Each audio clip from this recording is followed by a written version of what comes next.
श्री सिद्धरामेश्वर यात्रेतील सर्व धार्मिक विधींचं थेट प्रक्षेपण मेट्रोकास्ट कंपनीद्वारे करण्यात येत असून 3 चॅनलवर हे थेट प्रक्षेपण दिसणार आहे।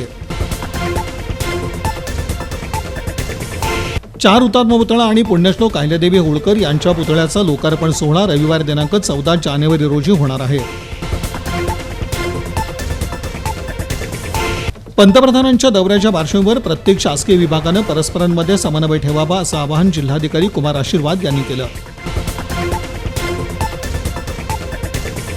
एनटीपीसी प्रकल्पाकडून रेनगर वसाहतीस मिळणाऱ्या मोफत पाणीपुरवठ्याची नुकतीच चाचणी घेण्यात आली। विविध शासकीय योजनांसंदर्भात रिपाई आठवले गटातर्फे आयोजित शिबिरास नागरिकांचा उत्स्फूर्त प्रतिसाद मिळाला। जिजाऊ जयंतीनिमित्त जय जवान महिला मंडळाच्या वतीनं विविध कार्यक्रम उपक्रमांचं आयोजन करण्यात आलं होतं। पोलीस निरीक्षकांच्या घरी डल्ला मारणाऱ्या चोरट्यास गुन्हे शाखेच्या पथकानं अटक केली। रोख रक्कम दागिन्यांसह सुमारे 6 लाखांचा ऐवज लंपास करण्यात आला होता।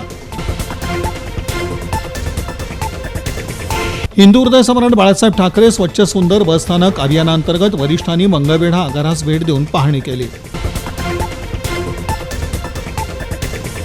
वृक्ष लागवडीमध्ये तब्बल 14 कोटींचा भ्रष्टाचार केल्याप्रकरणी 13 जणांवर गुन्हे दाखल करण्याचे आदेश न्यायालयानं दिलेत।